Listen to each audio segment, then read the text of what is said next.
Hello class, good morning. So as you know that we have completed chapter 2 till chapter 2, okay na? In the last lecture. In the last lecture we have studied about collection of secondary data, published sources, unpublished sources, what are the precautions, okay? We have studied about it and you have also studied about the two important sources of secondary data, that is census method and second one is NSSO. NSSO means National Sample Survey Office, okay? So now we are coming to the next lecture 1 on chapter 3. We are starting our new chapter, that is census and sample methods of collection of data. हमने दो methods पढ़े हैं, census method होता है, एक sample method होता है. तो इस चैप्टर में हम इसके बारे में डिटेल में पढ़ेंगे that what are the merits and demerits and what are the sample methods, उनके मेथड्स क्या क्या हैं, क्योंकि सैम्पल मेथड्स के भी डिफरेंट टाइप्स ऑफ सैम्पलिंग के मेथड्स होते हैं, ठीक है ना. So we will starting our lecture 1 on this chapter. So as you know that there are, suppose I am taking an example, suppose there are 2000 students in a college. An investigator wants to collect data regarding their family background. He has two possible choices. अगर suppose हमारे, मैं school की, college छोड़ दो, हम school की बात कर रहे हैं, हमारे स्कूल में 2000 स्टूडेंट्स हैं. मैंने एक इन्वेस्टिगेटर को बोला है कि आपको डाटा कलेक्ट करना है बच्चों की फैमिली बैकग्राउंड से रिलेटेड, ठीक है. तो उसके पास टू चॉइस हैं. Firstly he collects information relating to all 2000 students. Secondly he collects information relating to some of the students sample who would represent all the 2000. अब या तो वो क्या करेगा, हर एक बच्चे को जा के 2000 स्टूडेंट्स का फैमिली बैकग्राउंड लेगा, या वो क्या करेगा कि कहीं और दूसरे सोर्स से या कुछ कुछ बच्चों को देखेगा कि भाई ठीक है कौन कौन उसमें आता है, ठीक है. तो उससे रिलेटेड वो क्या करता है, क्योंकि बहुत से ऐसे होते हैं कि रिलेटिव होते हैं, आपके भाई बहन पढ़ रहे होते हैं या कज़न्स होते हैं, आपके सिबलिंग्स आपके पढ़ रहे होते हैं स्कूल में, ठीक है. आप एक ही फैमिली से हो, आपका फैमिली बैकग्राउंड एक है, तो वो उनका ग्रुप बना के तो उसके बारे में डाटा कलेक्ट करके देगा, ठीक है. So in statistics the first approach for collecting data is called census method. जो फर्स्ट अप्रोच होता है वो हमारा क्या होता है, census method. I have written also here that is census method. And the present chapter and the second approach is called sample method. Simple पहले ये देख लीजिए, पहला कौन सा होता है, सेंसस, उसके बाद सैम्पल, ठीक है. The present chapter focus on a comprehensive study of the census and sample methods of data collection. अब इस चैप्टर में हम यही पढ़ेंगे. Beginning with the concept of census and sample technique, the chapter offers a detail merits क्या होते हैं, demerits क्या होते हैं, इसके बारे में बताएगा, ठीक है. तो फर्स्ट आता है हमारा कि मेथड्स ऑफ, अगर मैं क्या बात कर रही हूँ कि methods of statistical inquiry are of two type, that is census method and second one is sample method. Okay, now come to the next, that is first one is census method. Census मैंने आपको last lecture में भी थोड़ा सा explain किया था कि census में क्या होता है, जैसे जनगणना होती है तो उसमें each and every individual is included. Okay, हर एक इंडिविजुअल इंक्लूड होता है, कोई ऐसा नहीं है कि कोई छूट गया है, ठीक है.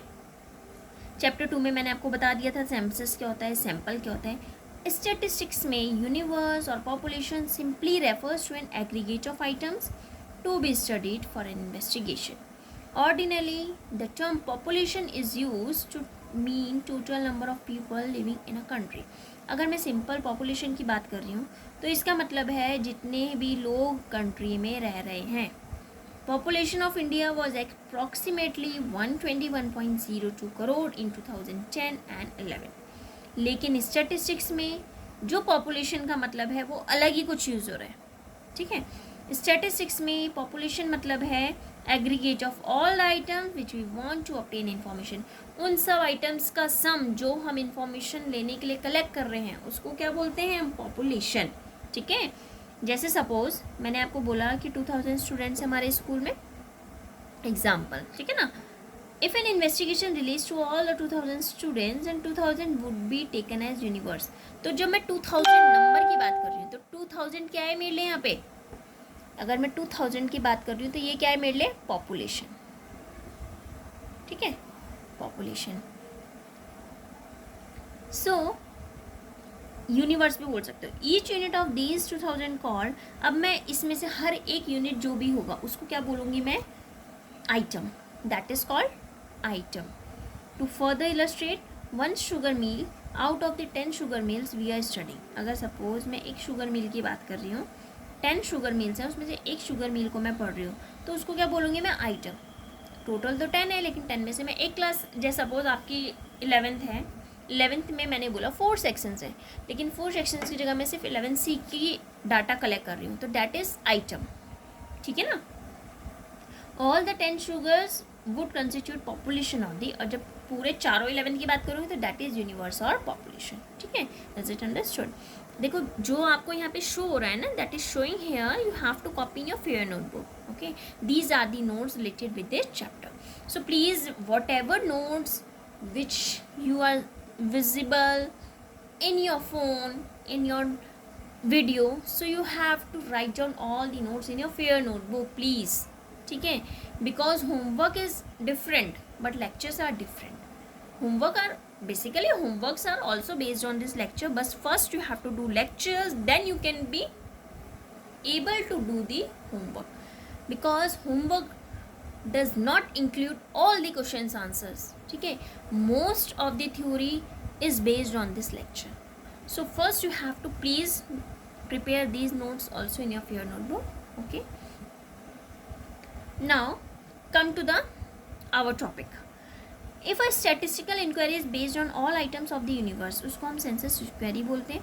for example, if you want to know quality of life of the 25,000 student households in your town and you decide to collect the relevant statistical data of 20, मैंने बोला कि आपको 25,000 हाउस होल्ड के बारे में पता करना है, ठीक है। इंक्वायरी कलेक्ट, क्वालिटी उनकी कैसी है लाइफ की, वो कलेक्ट करना है। So that is your statistical inquiry is covering all the items of the universe और is covering the entire universe. You are relying on census method of your statistical inquiry, ठीक है। अब आ जाइए हमारा मेन जो हम बात कर रहे हैं कि सेंसस मेथड क्या होता है, ठीक है। तो सेंसस मेथड क्या होता है? सेंसस मेथड वो होता है is that band method in which data are collected covering every item of the universe और population relating to the problem under investigation, okay. To illustrate, you may be interested in the investigation of color composition of the Maruti cars in India. According to census method, you are required to collect data on the color of each and every Maruti car sold in India.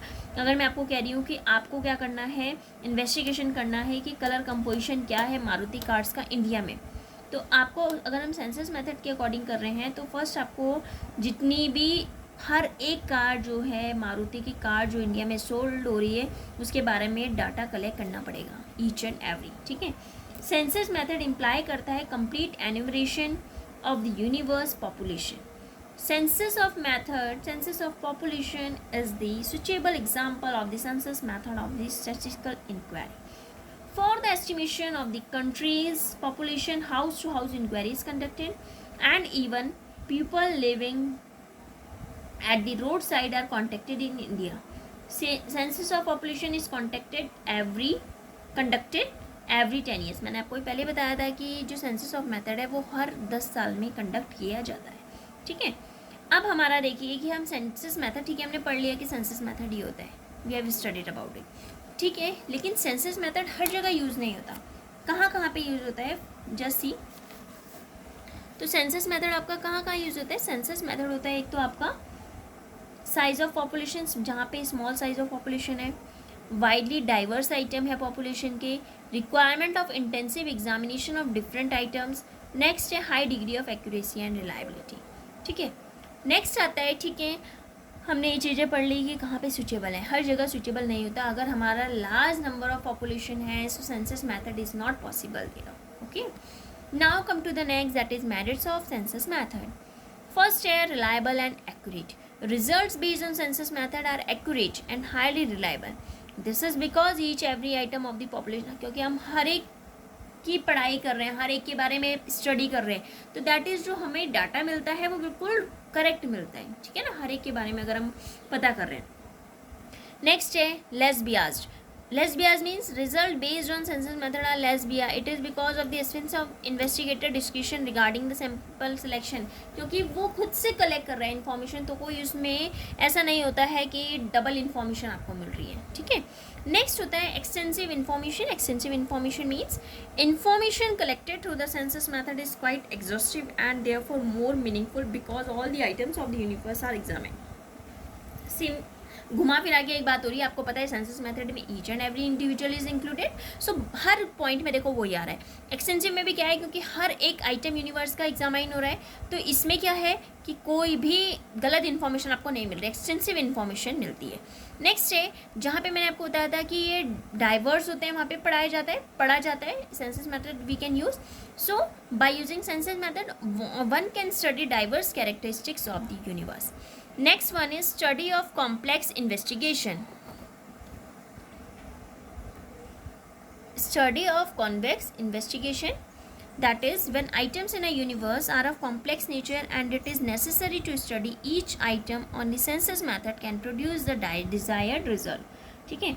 Census method तभी use हो सकता है जहाँ पे complex nature होता है, जब हमारे यूनिवर्स क्या है कॉम्प्लेक्स नेचर का होता है, और ये ज़रूरी है कि हम हर एक आइटम को स्टडी करें. सेंसस मेथड प्रोड्यूस करता है डिज़ायर्ड रिजल्ट. जो डाटा होता है कंट्रीज पॉपुलेशन का वो कलेक्ट होता है इस मेथड के द्वारा. ठीक है. Next one is indirect investigation. Indirect investigation that is census method तभी सक्सेसफुल हो सकता है जब हम इनडायरेक्ट इन्वेस्टिगेशन करते हैं. जैसे हम अनएम्प्लॉयमेंट, पॉवर्टी, करप्शन सबके बारे में जब हम लोग जैसे जा रहे हैं, सपोज़ हम किसी की फैमिली के बारे में जा रहे हैं, पता कर रहे हैं कि ठीक है यहाँ पे हम जा रहे हैं, जब आते हैं हमारे घर में इंक्वायरी करने के लिए तो पूछते हैं कितने पढ़े लिखे हैं. तो उससे में क्या हुआ, हमने क्या पता किया, हम तो देखने गए थे कि कितने लोग हैं कितने, लेकिन हमें उससे बैकग्राउंड पता चल रहा है. ठीक है ना, कितने लोग हैं, कितने पढ़े लिखे हैं, एम्प्लॉयमेंट क्या है, पॉवर्टी है या नहीं है, सब कुछ हमें इनडायरेक्टली पता लग जाता है. ठीक है. ठीक है, ये तो थे हमारे मेरिट्स. अब इसके कुछ डीमेरिट्स में. डीमेरिट्स जैसे कॉस्टली. सेंसस मेथड बहुत कॉस्टली होता है, इसीलिए इसको generally not used for ordinary investigation. Ordinary investigation के लिए यूज़ नहीं होता है. Large man power. Census method require lots of man power. बहुत सारे लोग चाहिए होते हैं. हमने भाई घर घर जाके वो करना है, एक ही आदमी तो नहीं कर सकता है, तो इसलिए बहुत सारे लोगों की ज़रूरत पड़ती है. ट्रेनिंग दी जाती है उनको. ठीक है ना, तो वो ज़्यादा ज़रूरी होता है क्योंकि ये एक बहुत डिफ़िकल्ट प्रोसेस होता है.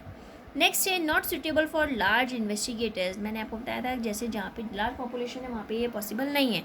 If the universe comprises a large number of item then it may not be possible to cover each and every item. Census method becomes practically inoperative in such situations.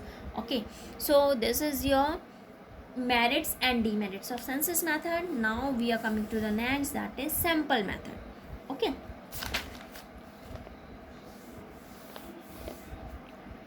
so we will study sample method in our next lecture. First you have to prepare notes of these, that is census method and sample method we will study about in next lecture, because if we study both together then you will get confused. ठीक है, कि what is census and what is sample. So first you have studied, you have to copy it in your fair notebook and please do home assignment on time. ठीक है, before submission